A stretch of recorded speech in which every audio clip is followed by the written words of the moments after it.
بسم اللہ الرحمن الرحیم۔ السلام علیکم۔ اسپرٹ آف اسلام چینل میں ایک بار پھر خوش آمدید۔ عزیز طلبہ، آج کی اس کلاس میں ہم سندھ بورڈ کی 9ویں جماعت کی اسلامیات کے لیکچرز کے سلسلے میں کتاب میں موجود باب دوم حصہ بے کے سبق منتخب احادیث کا ترجمہ و تشریح کے سلسلے میں آج ہم حدیث نمبر 11 سے حدیث نمبر 15 تک کی احادیث کا ترجمہ و تشریح کو پڑھیں گے اور اس کو تفصیل سے سمجھیں گے۔ اور اس سبق کے کتاب میں موجود مشقی سوالات میں تفصیلی سوالات کے جوابات، مختصر سوالات کے جوابات اور کثیر انتخابی سوالات کو بھی سمجھیں گے۔ اس سے پہلے کہ سبق کا آغاز کریں، اگر آپ نے ہمارا channel spirit of Islam subscribe نہیں کیا تو چینل کو سبسکرائب کر لیجئے، ویڈیو کو شیئر کیجئے اور ساتھ لگے بیل آئیکن کو بھی دبا لیجئے تاکہ آپ کو آئندہ بھی اس طرح کی ویڈیوز کا نوٹیفیکیشن ملتا رہے۔ تو چلیے چلتے ہیں سبق کی طرف۔ جس طرح سے اسکرین پر آپ کو نظر آ رہا ہے، حدیث نمبر 11 کو پڑھ لیتے ہیں۔ فرمایا گیا اکمل المؤمنین ایمانا، تم میں سے مکمل ایمان والے وہ لوگ ہیں احسنہم خلقا، جن کے اخلاق دوسروں سے اچھے ہوں۔ یہ سنن نبی داؤد کی حدیث نمبر 4682 ہے۔ اس کی تشریح میں فرمایا گیا ہے کہ اس حدیث میں اچھے اخلاق کی فضیلت و اہمیت بیان کی گئی ہے۔ اچھے اخلاق کو کمال ایمان کی شرط بتایا گیا ہے۔ ایمان و اخلاق کے گہرے تعلق کو واضح کیا گیا ہے، یعنی کہ یہ حدیث رسول اللہ صلی اللہ علیہ وآلہ وسلم کے اخلاقی تعلیمات کا نچوڑ پیش کرتی ہے۔ اس حدیث میں ایمان کی تکمیل کو اخلاق کے ساتھ جوڑا گیا ہے، اور یہ بات واضح کی گئی ہے کہ جو شخص سب سے بہتر اخلاق والا ہوگا وہی سب سے کامل ایمان والا ہوگا، کیونکہ ایمان صرف عقائد کا نام نہیں ہے بلکہ عملی زندگی میں ہماری عبادتوں کا اثر ہمارے اخلاق میں نظر آنا چاہیے۔ اگر کسی کا ایمان مضبوط ہے تو اس کا اظہار اس کے اخلاق و کردار میں نظر آنا چاہیے۔ اچھے اخلاق والے مومن کی پہچان اس کی شرافت، نرمی، رحم دلی، صبر، سچائی اور دیانتداری سے ہوتی ہے۔ آگے بتایا گیا ہے کہ حسن اخلاق ہوتا کیا ہے۔ زندگی گزارنے میں دین کے اصول و ضوابط کو بجا لانا، اوروں کو تکلیف دینے کے بجائے ان سے اچھا برتاؤ کرنا، خندہ پیشانی سے پیش آنا اور ان کی مالی مدد کرتے ہوئے اپنی ذمہ داریاں خوش اسلوبی سے سر انجام دیں تو یہ حسن اخلاق کہلاتا ہے۔ یعنی والدین کے ساتھ، اولاد کے ساتھ، پڑوسیوں، دوستوں کے ساتھ اور عام لوگوں کے ساتھ حسن سلوک سے پیش آنا، غصہ اور بدتمیزی سے بچنا، معاف کرنے اور برداشت کرنے کی عادت اپنانا، سچ بولنا، کسی کو دھوکہ نہ دینا، کسی سے وعدہ خلافی نہ کرنا، دوسروں کے جذبات کا خیال رکھنا، دوسروں سے نرمی سے گفتگو کرنا، یہ ساری چیزیں اخلاق کے زمرے میں آتی ہیں۔ یعنی اس حدیث سے یہ پتہ چلتا ہے کہ اگر کوئی شخص واقعی مضبوط ایمان رکھتا ہے تو اس کے اخلاق بھی بہتر ہوں گے۔ ایمان کی تکمیل صرف عبادات سے نہیں بلکہ اچھے اخلاق سے بھی ہوتی ہے۔ اس لیے نبی کریم صلی اللہ علیہ وآلہ وسلم نے ایمان کی تکمیل کا معیار حسن اخلاق کو قرار دیا ہے۔ یعنی جو شخص دوسروں کے ساتھ اچھے برتاؤ، نرمی، انصاف سے پیش آتا ہے وہی اصل میں سچے معنی میں کامل ایمان والا ہے۔ چنانچہ حضور اکرم صلی اللہ علیہ وآلہ وسلم نے فرمایا تم میں سے مجھے سب سے زیادہ محبوب وہ ہیں جو اچھے اخلاق والے ہوں۔ یہ مسند احمد کی حدیث نمبر 6735 ہے۔ بلکہ اس کے علاوہ ایک حدیث کے اندر نبی کریم صلی اللہ علیہ وآلہ وسلم نے فرمایا کہ انما بعثت لاتمم مکارم الاخلاق، کہ میں بہترین اخلاق کی تکمیل کے لیے بھیجا گیا ہوں۔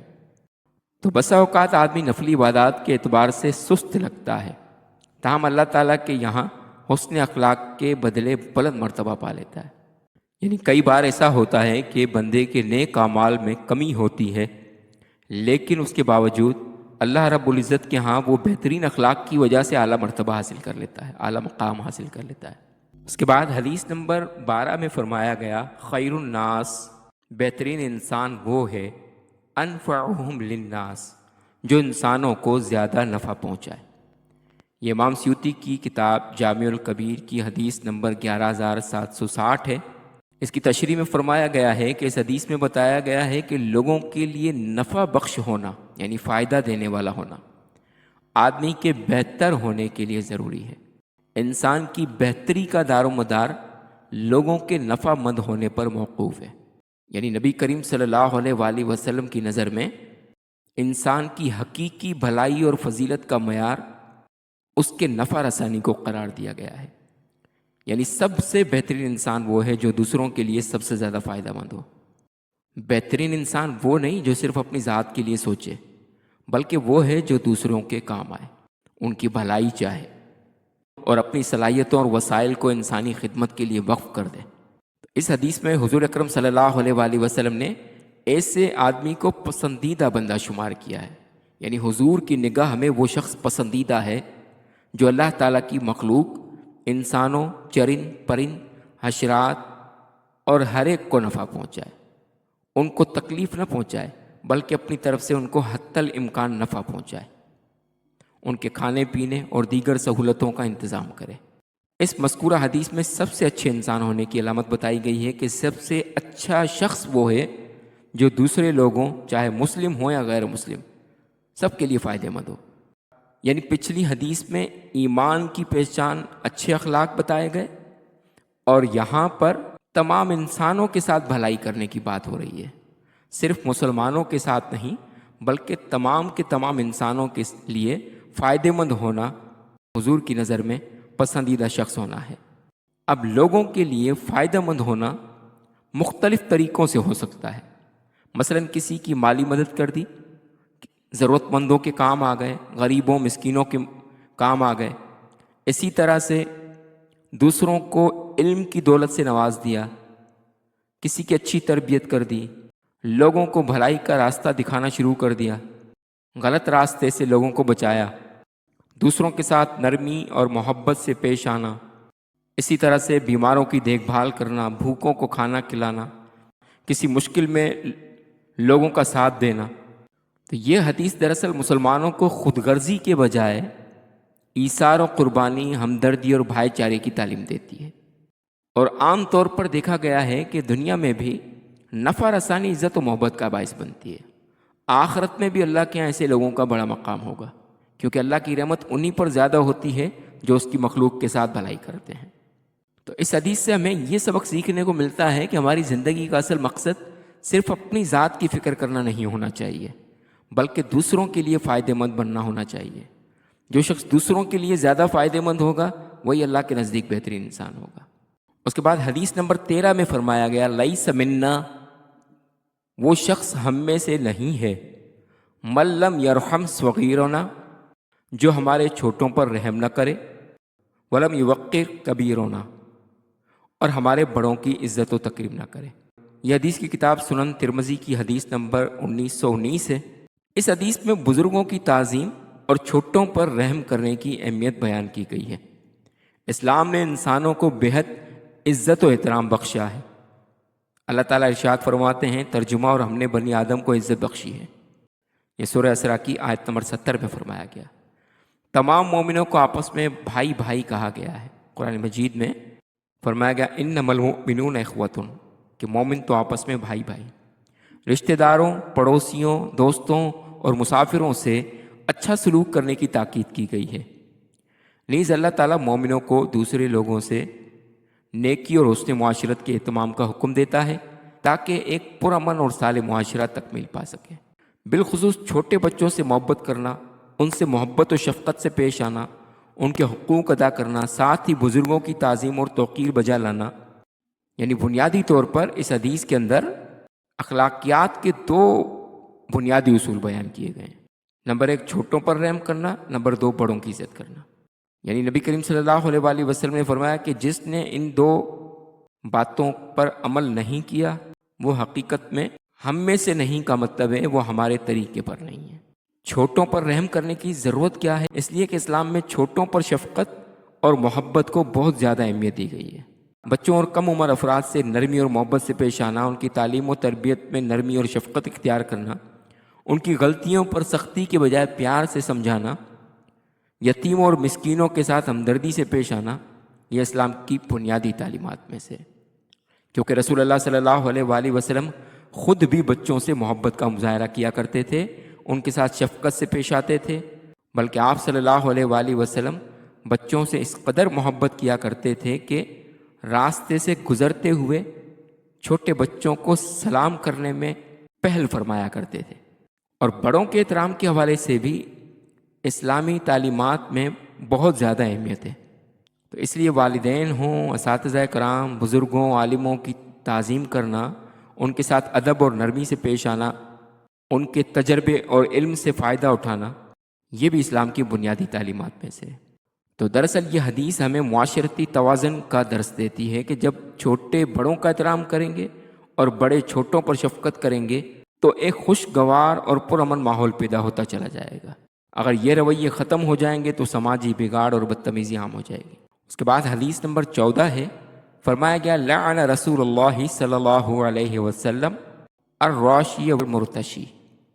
رسول اللہ صلی اللہ علیہ وآلہ وسلم نے رشوت دینے والے اور رشوت لینے والے پر لعنت کی ہے۔ یہ سنن نبی داؤد کی حدیث نمبر 3577 ہے۔ چلتے ہیں اس کی تشریح کی طرف۔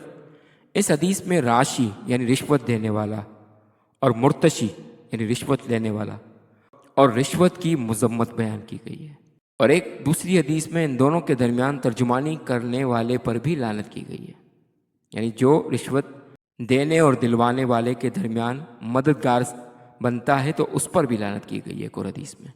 اب رشوت ہوتی کیا ہے؟ فرمایا ہر وہ رقم یا عوض ہے جس کے ذریعے کسی کا حق مارا جائے، یعنی وہ رقم کسی ظلم کے عوض لی جائے، ناجائز نذرانہ وغیرہ۔ رشوت لینا اور دینا گناہ کبیرہ میں سے۔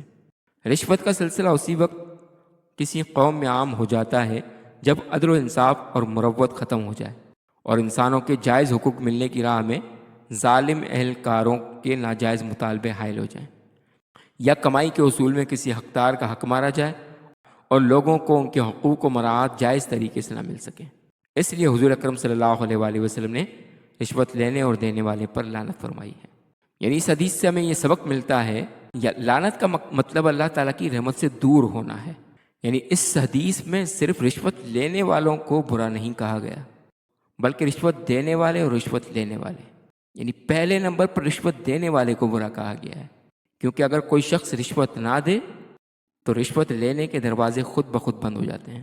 اس لیے پہلے نمبر پر رشوت دینے والا زیادہ مجرم ہے، کیونکہ وہ کسی ناجائز فائدے کے لیے رشوت دیتا ہے، اور رشوت لینے والا کسی ناجائز فائدے کے عوض رشوت لیتا ہے۔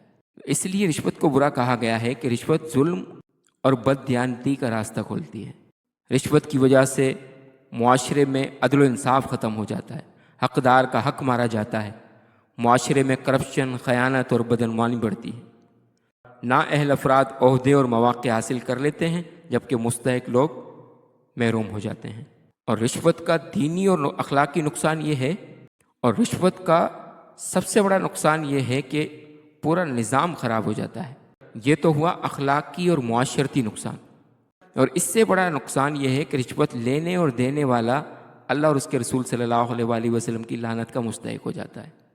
اور رشوت کی مختلف صورتیں ہو سکتی ہیں، کسی حقدار کا حق دبانے کے لیے رشوت دینا، کسی غیر مستحق کو فائدہ پہنچانے کے لیے رشوت دینا، ملازمت یا ترقی حاصل کرنے کے لیے رشوت دینا، فیصلہ یا انصاف میں مداخلت کے لیے رشوت دینا۔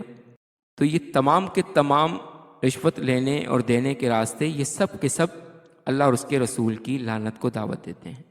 اس لیے ایک اچھے مسلمان کو چاہیے کہ وہ رشوت سے بچنے کی ہر ممکن کوشش کرے اور معاشرے میں عدل و انصاف کو فروغ دے، کیونکہ رسول اللہ صلی اللہ علیہ وآلہ وسلم نے دونوں پر لعنت فرمائی ہے۔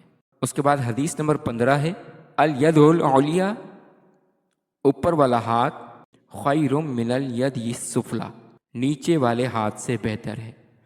یہ بھی حدیث سنن نبی داؤد کی ہے، حدیث نمبر 1645 ہے۔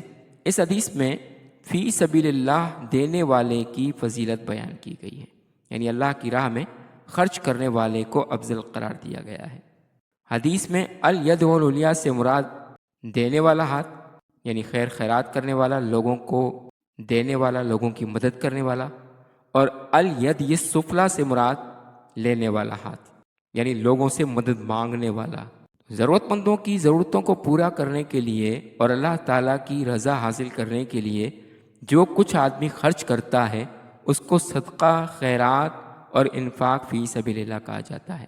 یہ بہت بڑی عبادت ہے، یعنی دینے والے کو اللہ اور اس کے رسول نے پسند فرمایا ہے۔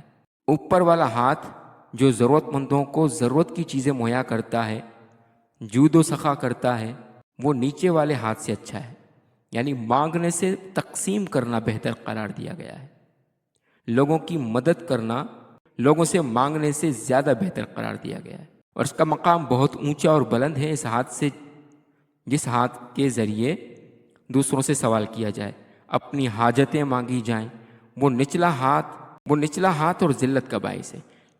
لہٰذا ہمیں چاہیے کہ ہم کو جہاں تک ہو سکے سخاوت کرنے والے، دوسروں کو دینے اور دوسروں کے کام آنے والے بنے، نہ گداگر اور دوسرے لوگوں کے سامنے ہاتھ پھیلانے والے سائل بنے، جو کہ گھٹیا بات ہے، اور کسی شخص پر بار بن کر زندگی نہ گزاریں۔ ایسے کاموں سے بچیں تاکہ فلاح دارین حاصل کر سکیں۔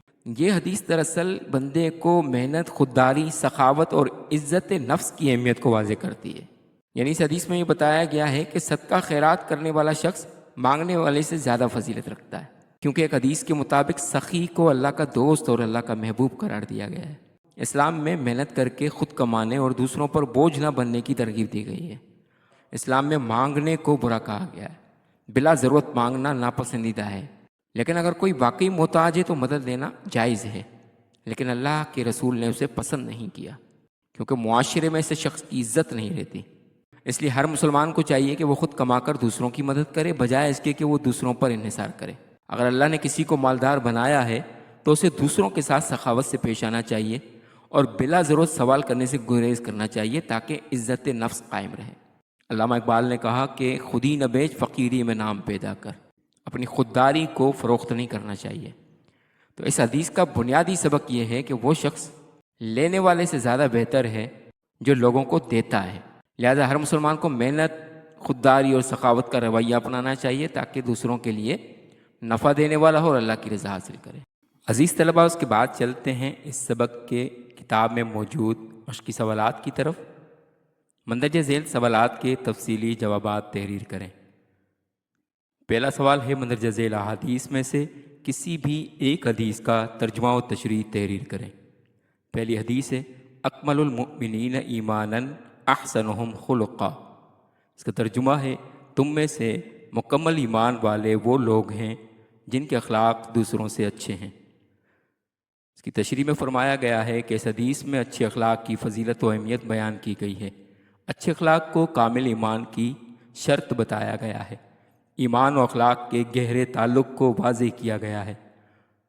حسن اخلاق زندگی گزارنے میں دین کے اصول و ضوابط کو بجا لانا، اوروں کو تکلیف دینے کے بجائے ان سے اچھا برتاؤ کرنا، خندہ پیشانی سے پیش آنا اور ان کی مالی مدد کرتے ہوئے اپنی ذمہ داریاں خوش اسلوبی سے سر انجام دیں تو یہ حسن اخلاق کہلاتا ہے۔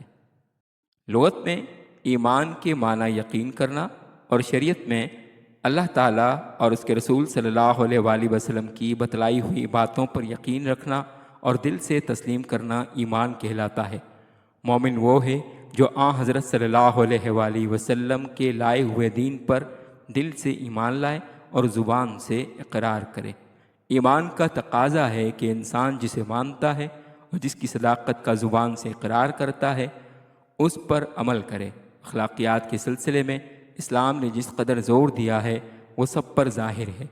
اگر ایک مومن اخلاقی لحاظ سے برا ہے تو اس کا ایمان کس کام کا؟ مومن کہلانا اس بات کی دلیل ہے کہ وہ اخلاق حسنہ سے آراستہ ہوگا۔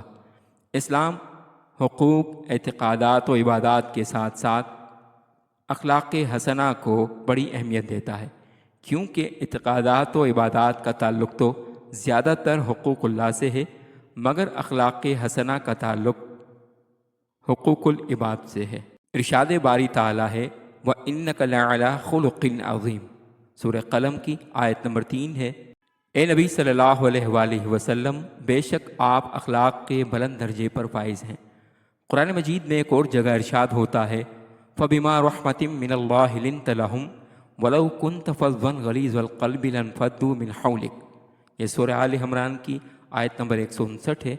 اس کا ترجمہ ہے بے شک اللہ کی رحمت ہی سے آپ صلی اللہ علیہ وآلہ وسلم ان کے لیے نرم دل ہیں، اور اگر تند خو سخت دل ہوتے تو وہ آپ صلی اللہ علیہ وآلہ وسلم کے پاس سے منتشر ہو جاتے۔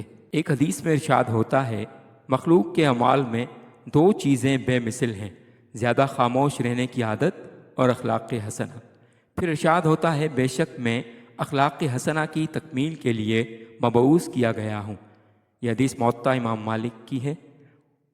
ایک اور حدیث میں ارشاد ہوتا ہے، تم مجھے زبان کی ضمانت دو، میں تمہیں جنت کی ضمانت دیتا ہوں۔ یہ صحیح بخاری کی حدیث ہے۔ خوش اخلاقی ایک اعلیٰ صفت ہے، جبکہ درست مزاجی ایک سخت ناپسندیدہ صفت ہے۔ خوش اخلاقی سے انسان دوسرے کا دل موہ لیتا ہے، جبکہ بد زبانی سے اپنے بھی پرائے ہو جاتے ہیں۔ داناؤں کا کہنا ہے کہ تلوار کا زخم بھر جاتا ہے، لیکن زبان کا زخم کبھی نہیں بھرتا۔ حسن اخلاق کو اسلام میں بڑی اہمیت حاصل ہے، چنانچہ حضور اکرم صلی اللہ علیہ وآلہ وسلم نے فرمایا، تم میں سے مجھے سب سے زیادہ محبوب وہ ہیں جو اچھی اخلاق والے ہیں۔ یہ حدیث مسند احمد بن حنبل کی ہے۔ بسا اوقات آدمی نفلی عبادات کے اعتبار سے سست لگتا ہے، تاہم اللہ تعالیٰ کے یہاں حسن اخلاق کے بدلے بلند مرتبہ پا لیتا ہے۔ اس کے بعد حدیث ہے، خیر الناس انفعهم الناس۔ اس کا ترجمہ ہے، بہترین انسان وہ ہے جو انسانوں کو زیادہ نفع پہنچائے۔ اس کی تشریح میں فرمایا گیا ہے کہ اس حدیث میں بتایا گیا ہے کہ لوگوں کے لیے نفع بخش ہونا آدمی کے بہتر ہونے کے لیے ضروری ہے۔ انسان کی بہتری کا دار و مدار لوگوں کے نفع مند ہونے پر موقوف ہے۔ اس حدیث میں حضور صلی اللہ علیہ وآلہ وسلم نے ایسے آدمی کو پسندیدہ بندہ شمار کیا ہے جو اللہ تعالیٰ کی مخلوق انسانوں، پرند چرند، حشرات اور ہر ایک کو نفع پہنچائے، ان کو تکلیف نہ پہنچائے بلکہ اپنی طرف سے ان کو حتی الامکان نفع پہنچائے، ان کے کھانے پینے اور دیگر سہولتوں کا انتظام کرے۔ اس مذکورہ حدیث میں سب سے اچھے انسان ہونے کی علامت بتائی گئی ہے کہ سب سے اچھا شخص وہ ہے جو دوسرے لوگوں، چاہے مسلم ہوں یا غیر مسلم، کے لیے فائدہ مند ہو۔ یہ صفات ہر انسان کی فطرت میں ودیت کی گئی ہیں کہ وہ اپنی ضروریات پوری کرنے، اپنی ذات کو آرام پہنچانے، اپنا فائدہ تلاش کرنے میں لگا رہتا ہے۔ یہ صفت تو جانوروں میں بھی پائی جاتی ہے۔ حیوان بھی اپنی روزی، اپنی ضروریات پوری کرنے کی فکر میں ہمہ وقت مصروف رہتے ہیں، بس فرق صرف یہ ہے کہ وہ حلال و حرام اور اپنے پرائے میں امتیاز نہیں کرتے، جبکہ صحیح معنوں میں انسان وہ ہے جو دوسروں کو نفع پہنچائے، دوسروں کے دکھ درد میں شریک ہو اور انہیں خوش رکھنے کی کوشش کرے۔ جو جتنی مخلوق خدا کی خدمت کرے گا، اسی قدر اس کی انسانیت کا درجہ بلند ہوتا جائے گا، اور جس کی ذات سے دوسروں کو سب سے زیادہ فائدہ پہنچے گا وہ سب انسانوں سے بہتر ہی ہوگا۔ اسلام کے نظام اخلاق میں خدمت خلق کو بڑی اہمیت حاصل ہے۔ وہ ساری مخلوق کو اللہ تعالیٰ کا کنبہ قرار دیتا ہے۔ حضرت صلی اللہ علیہ وآلہ وسلم کا ارشاد ہے، الخلق عیال اللہ، یعنی ساری مخلوق اللہ کا کنبہ ہے۔ ایک کنبے کے افراد میں تعاون، خیر خواہی اور باہمی محبت کا جذبہ پیدا ہونا ضروری ہے۔ خدمت خلق کا جذبہ رحم سے پیدا ہوتا ہے۔ رحم کے متعلق آپ صلی اللہ علیہ وآلہ وسلم کا ارشاد ہے، رحم کرنے والوں پر خدا رحم کرتا ہے، تم زمین والوں پر رحم کرو، آسمان والا تم پر رحم کرے گا۔ یہ سنن ابی داؤد کی حدیث نمبر 296 ہے۔ ایک اور حدیث میں ارشاد ہوتا ہے، تم میں سے کوئی شخص مومن نہیں ہو سکتا جب تک اپنے بھائی کے لیے وہی چیز پسند نہ کرے جو اپنے لیے پسند کرتا ہے۔ یہ صحیح بخاری کی حدیث ہے۔ اس کے بعد دوسرا سوال ہے، رشوت کے نقصانات پر تفصیلی نوٹ لکھیں۔ اس کا جواب ہے، رشوت معاشرے کے لیے ایک مہلک مرض بلکہ زہر قاتل ہے جو کسی معاشرے کے پورے نظام کو کھوکھلا اور تباہ کر دیتی ہے۔ رشوت ظالم کی مدد کرتی ہے اور مظلوم کو جبر و ظلم برداشت کرنے پر مجبور کرتی ہے۔ رشوت ہی کے ذریعے گواہ، وکیل اور حاکم حق کو ناحق اور ناحق کو حق ثابت کرتے ہیں۔ رشوت کی شرعی تعریف یہ ہے کہ جس چیز کا معاوضہ لینا شرعاً درست نہ ہو، اس کا معاوضہ لیا جائے۔ مثلاً جو کام کسی شخص کے فرائض میں داخل ہے اور اس کا پورا کرنا اس کے ذمہ لازم ہے، اس پر کسی شخص سے معاوضہ لینا، جیسے حکومت کے افسر اور کلرک جو سرکاری ملازمت کی روح سے اپنے فرائض ادا کرنے کے ذمہ دار ہیں، وہ صاحب معاملہ سے کچھ لیں تو یہ رشوت ہے۔ جس سفارش پر کوئی معاوضہ لیا جائے وہ رشوت ہے۔ اس میں ہر طرح کی رشوت داخل ہے، خواہ وہ مالی ہو یا اس کا کام کرنے کے عوض اپنا کوئی کام اس سے لیا جائے۔ رشوت کی بدولت پورا معاشرہ بد امنی اور بے چینی کا جہنم بن جاتا ہے، کیونکہ کسی بھی ملک میں باشندوں کے امن و سکون کی سب سے بڑی ضمانت اس ملک کا قانون اور اس قانون کے محافظ ادارے ہی ہو سکتے ہیں۔ لیکن جس جگہ رشوت کا بازار گرم ہو، وہاں بہتر سے بہتر قانون بھی بالکل مفلوج اور ناکارہ ہو کر رہ جاتا ہے۔ ہم نے اگر کسی مجرم سے رشوت لے کر اسے قانون کی گرفت سے بچا لیا ہے تو در حقیقت ہم نے جرم کی اہمیت، قانون کے احترام اور سزا کی ہیبت کو دلوں سے نکالنے میں مدد دی ہے، اور ان مجرموں کا حوصلہ بڑھایا ہے تو کل خود ہمارے گھر پر ڈاکہ ڈال سکتے ہیں۔ سب سے بڑھ کر یہ کہ سرکاری کاموں کے سلسلے میں رشوت کے عام لین دین سے ہم نے سرکاری خزانے کو جو نقصان پہنچایا ہے، اس کا بار کوئی حکمران ہی نہیں اٹھائے گا، بلکہ اس کے نتائج زائد ٹیکسوں کی شکل میں ملک کے تمام باشندوں کو بھگتنے پڑیں گے، جن میں ہم خود بھی داخل ہیں۔ اس سے ملک میں گرانی بھی پیدا ہوگی، یعنی مہنگائی ہوگی، خزانہ بھی کمزور پڑے گا، ملک کے ترقیاتی کام بھی رکیں گے، اپنے پاؤں پر کھڑے ہونے کی منزل بھی دور ہوگی، اور دوسری اقوام ہمیں بدستور لقمہ تر سمجھتی رہیں گی۔ رشوت لینے والا پیسوں اور اسٹیٹس کا پجاری بن جاتا ہے، اور یہ چیز اس کی فطرت میں شامل ہو جاتی ہے، جس کی وجہ سے وہ اسے برا سمجھنے کی بجائے اپنا حق سمجھنے لگ جاتا ہے، اور اللہ تعالیٰ کے اصول و قوانین کے احکام کی نافرمانی کرتے ہوئے اللہ تعالیٰ کا باغی بن جاتا ہے اور دنیا کی رعنائیوں میں مگن ہو جاتا ہے۔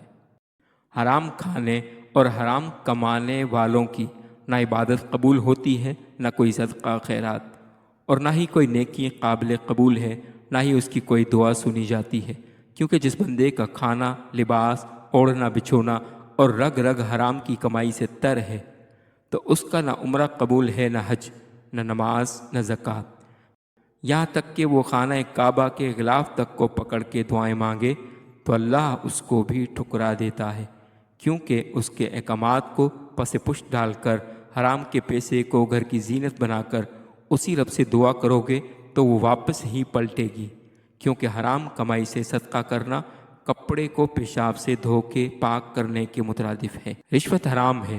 حاکم، قاضی، ملازم یا عہدیدار کو کسی قسم کی مالی حرص کے بغیر اپنا فرض منصبی انجام دینا چاہیے۔ جس طرح رشوت لینے والے کا فعل حرام ہے، رشوت دینے اور واسطہ بننے والے کا فعل بھی سراسر حرام ہے۔ ارشاد ربانی ہے، ایک دوسرے کا مال ناحق نہ کھایا کرو، نہ حاکموں کو رشوت پہنچا کر اس کا کچھ مال ظلم و ستم سے اپنا لیا کرو، حالانکہ تم جانتے ہو۔ یہ سورۃ البقرہ کے اندر فرمایا گیا ہے۔ رشوت صرف رشوت لینے اور دینے والوں کو برباد نہیں کرتی، بلکہ پورے ملک و ملت کی بنیاد اور وہاں کے امن و امان کو تباہ کر دیتی ہے۔ جس ملک یا جس محلے میں رشوت کا بازار گرم ہو جائے تو وہاں کا قانون معطل ہو کر رہ جاتا ہے، کسی کی جان محفوظ رہتی ہے، نہ آبرو اور نہ ہی مال۔ اسی طرح رسول اللہ صلی اللہ علیہ وآلہ وسلم نے بھی رشوت لینے والے اور رشوت دینے والے دونوں پر لعنت فرمائی ہے۔ جس ذات اقدس صلی اللہ علیہ وآلہ وسلم نے دشمنوں کے حق میں بھی دعائے خیر کی ہو، اس ذات اقدس کا کسی شخص پر لعنت بھیجنا معمولی بات نہیں۔ اس کا اثر آخرت میں تو ظاہر ہوگا ہی، لیکن دنیا میں بھی یہ لوگ اس لعنت کے اثر سے نہیں بچ سکتے۔ آپ صلی اللہ علیہ وآلہ وسلم نے رشوت کو سود کی ایک قسم بتایا ہے، اور رشوت کھانے والے کو آتش دوزخ کی وعید سنائی ہے۔ جس طرح کہ رشوت لینے والے کو گناہ ہوگا، اسی طرح رشوت دینے والا اور بیچ کا ایجنٹ بھی اس جرم کا مرتکب سمجھا جائے گا۔ اللہ رب العزت سے دعا ہے کہ ہم سب کو سیدھی راہ دکھائے اور رشوت جیسی بری بیماری سے بچنے کی توفیق عطا فرمائے، آمین۔ عزیز طلبہ، اس کے بعد چلتے ہیں اس سبق کے مختصر سوالات کے جوابات کی طرف۔ مندرجہ ذیل سوالات کے مختصر جوابات تحریر کریں۔ پہلا سوال ہے، حسن اخلاق سے کیا مراد ہے؟ تحریر کریں۔ اس کا جواب ہے، زندگی گزارنے میں دین کے اصول و ضوابط کو بجا لانا، اوروں کو تکلیف دینے کے بجائے ان سے اچھا برتاؤ کرنا، خندہ پیشانی سے پیش آنا اور ان کی مالی مدد کرتے ہوئے اپنی ذمہ داریاں خوش اسلوبی سے سر انجام دیں تو یہ حسن اخلاق کہلاتا ہے۔ دوسرا سوال ہے، اچھے انسان کی کیا علامات ہیں؟ تحریر کریں۔ اس کا جواب ہے حضور اکرم صلی اللہ علیہ وآلہ وسلم نے ایسے آدمی کو پسندیدہ بندہ شمار کیا ہے جو اللہ تعالیٰ کی مخلوق انسانوں، چرند پرند، حشرات اور ہر ایک کو نفع پہنچائے، ان کو تکلیف نہ پہنچائے، بلکہ اپنی طرف سے ان کو حتی الامکان نفع پہنچائے، کہ کھانے پینے اور دیگر سہولتوں کا انتظام کرے۔ اس مذکورہ حدیث میں سب سے اچھے انسان ہونے کی علامت بتائی گئی ہے کہ سب سے اچھا شخص وہ ہے جو دوسرے لوگوں، چاہے مسلم ہوں یا غیر مسلم، کے لیے فائدہ مند ہو۔ تیسرا سوال ہے رشوت کسے کہتے ہیں؟ تحریر کریں۔ اس کا جواب ہے ہر وہ رقم یا عوض جس کے ذریعے کسی حقدار کا حق مارا جائے یا وہ رقم کسی ظلم کے عوض لی جائے، ناجائز نذرانہ وغیرہ رشوت کہلاتی ہے۔ رشوت لینا اور دینا گناہ کبیرہ میں سے ہے۔ عزیز طلبہ، اس کے بعد چلتے ہیں اس سبق کے کثیر الانتخابی سوالات کی طرف۔ مندرجہ ذیل سوالات کے درست جواب کے سامنے ٹک کا نشان لگائیں۔ پہلا سوال ہے حدیث میں جو انسانوں کو زیادہ نفع پہنچائے اس کو کہا گیا ہے؟ آپشن الف افضل الناس، آپشن بے اکرم الناس، آپشن جیم خیر الناس، آپشن دال احب الناس۔ اس کا درست جواب ہے آپشن جیم خیر الناس۔ اس کے بعد سوال ہے حدیث میں لعنت کا مستحق قرار دیا گیا ہے؟ آپشن الف چغل خور کو، آپشن بے غیبت کرنے والے کو، آپشن جیم بہتان لگانے والے کو، آپشن دال رشوت لینے والے کو۔ اس کا درست جواب ہے آپشن دال رشوت لینے والے کو۔ تیسرا سوال ہے حدیث میں اوپر والے ہاتھ کو بہتر کہا گیا ہے کیونکہ وہ آپشن الف دینے والا ہے، آپشن بے لینے والا ہے، آپشن جیم سوال کرنے والا ہے، آپشن دال بخل کرنے والا ہے۔ اس کا درست جواب ہے آپشن الف دینے والا ہے۔ عزیز طلبہ، امید ہے کہ آپ کو آج کا لیکچر پسند آیا ہوگا۔ اگر آپ کو لیکچر پسند آیا تو چینل کو سبسکرائب کر لیجئے اور بیل آئیکن کو بھی دبا لیجئے تاکہ آپ کو آئندہ بھی اس طرح کے مزید لیکچرز ملتے رہیں۔ ملتے ہیں اگلے لیکچر میں، تب تک والسلام علیکم ورحمۃ اللہ وبرکاتہ۔